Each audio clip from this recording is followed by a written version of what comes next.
Good morning, good afternoon, good evening. Manish MM tax club में आपका स्वागत है। आज देखेंगे कि एम्प्लॉय का एग्जिट डेट कैसे डालेंगे ईपीएफओ के अंदर। अभी प्रोविडेंट फंड का पैसा निकालने के लिए आइदर आप पीएफ का पैसा निकाल रहे हैं या फिर पेंशन का पैसा निकाल रहे हैं। दोनों भी केसेस में एम्प्लॉय का एग्जिट डेट डालना बहुत ही इंपॉर्टेंट होता है, बिकॉज जब तक आप एग्जिट डेट नहीं डालते हैं तब तक आप पूरा पैसा नहीं निकाल सकते। आपको पीएफ एडवांस आप निकाल सकते हैं विदाउट एग्जिट डेट डाले।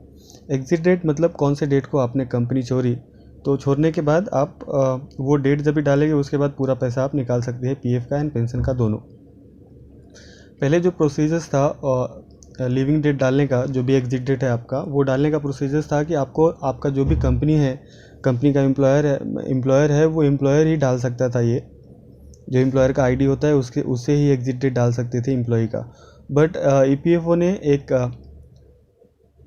ऑप्शन दिया है अभी कि आप जो एम्प्लॉय का लॉगिन होता है यूनिफाइड पोर्टल पे, वो पोर्टल पे जाके भी एग्जिट डेट डाल सकते हैं। तो आज देखेंगे कि एम्प्लॉय के लॉगिन से खुद से बिना एम्प्लॉयर को बताए एग्जिट डेट कैसे डाल सकते हैं ईपीएफओ के अंदर और पूरा पैसा निकाल सकते हैं।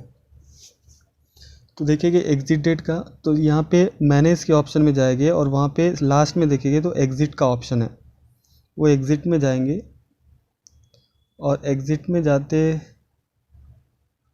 ही एक फॉर्म खुलता, ऐसा एक एम्प्लॉयर सेलेक्ट करने को बोलता है आपको। तो आपने एक कंपनी में काम किया है, एक से ज़्यादा में काम किया है, तो वो सारे लिस्ट वहाँ पे देंगे और कौन से कंपनी में आप एग्जिट डेट डालना चाहते हैं वो आप सिलेक्ट करके प्रोसीड करेंगे तो ऐसा फॉर्म खुलेगा। ऊपर जो कंपनी आपने सेलेक्ट किया है उसका डिटेल्स आ रहा है और नीचे में आपके कुछ डिटेल्स है, joining date and date of birth आपके आते हैं यहाँ पे। और नीचे आपको सिलेक्ट करना होता है कि कौन से डेट को आपने कंपनी छोड़ी है।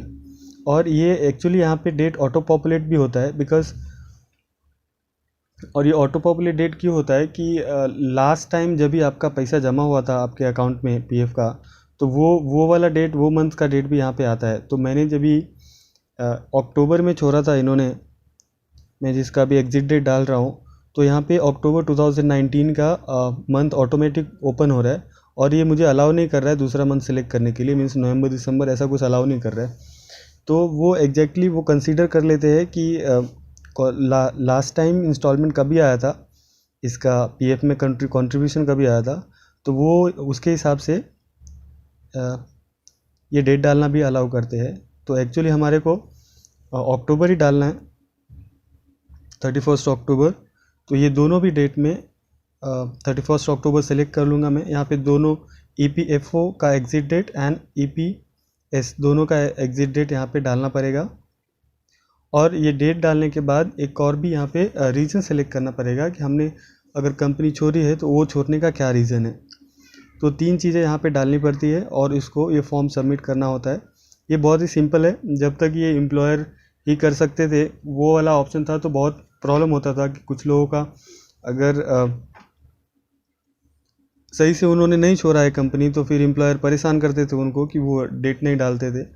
बट अभी ईपीएफओ ने एक अच्छा ऑप्शन दिया है एम्प्लॉय के लिए कि वो खुद से ही अपना लिविंग डेट डाल सकते हैं। तो ये मैंने एग्जिट डेट डाला 31 अक्टूबर, ईपीएफ का एग्जिट डेट ईपीएफओ का री एंटर करने बोल रहे हैं, तो री एंटर किया and then cessation of short service, इतने सारे आते हैं option, retirement, superannuation, premature retirement, और बीच में अगर आपने छोड़ा है तो ये सजेशन ऑफ शॉर्ट सर्विस आप सेलेक्ट कर सकते हैं अदर ऑप्शंस में। और ये इतना तीन कॉलम फिल करने के बाद आपको इसको वेरीफाई करना होता है ओटीपी के थ्रू। तो जो भी आपका मोबाइल है वो आधार से लिंक, वो मोबाइल यहाँ पे रजिस्टर्ड होने चाहिए, आपके केवाईसी में प्रोफाइल में एंटर्ड होना चाहिए। तो वो मोबाइल पे ओटीपी जाएगा। तो यहाँ पे रिक्वेस्ट ओटीपी का भी ऑप्शन आ रहा है, मैं रिक्वेस्ट ओटीपी करता हूँ।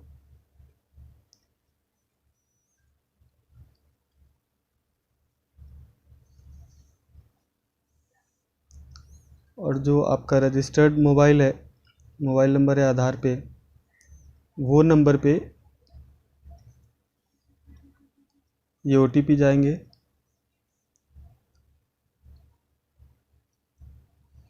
और अभी ये OTP आपको यहाँ पे डाल के वेरीफाई करना होता है।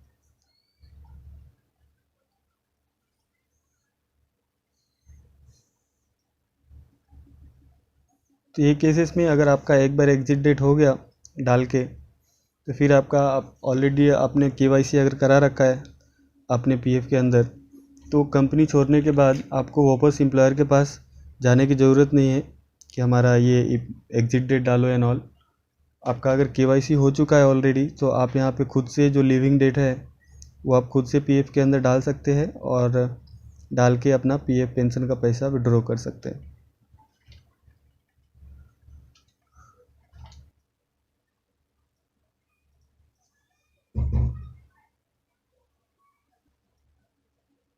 इसके जस्ट नीचे एक इंफॉर्मेशन भी दिया हुआ है जो आप एग्जिट डेट डालने के पहले चेक कर सकते हैं।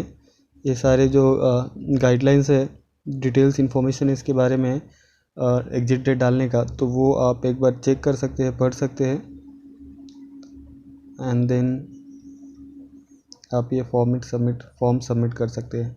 और ये जैसे ही सबमिट होएगा OTP से वेरीफाई होता है, तो फिर ये इन रियल टाइम अपडेट हो जाता है। इसको कुछ भी टाइम नहीं लगता है अपडेट होने के लिए। तो आप जैसे ही फॉर्म सबमिट मतलब OTP वेरीफाई करेंगे, आपका जो एग्जिट डेट है वो यहाँ पे ऑटो पॉपुलेट हो जाएगा।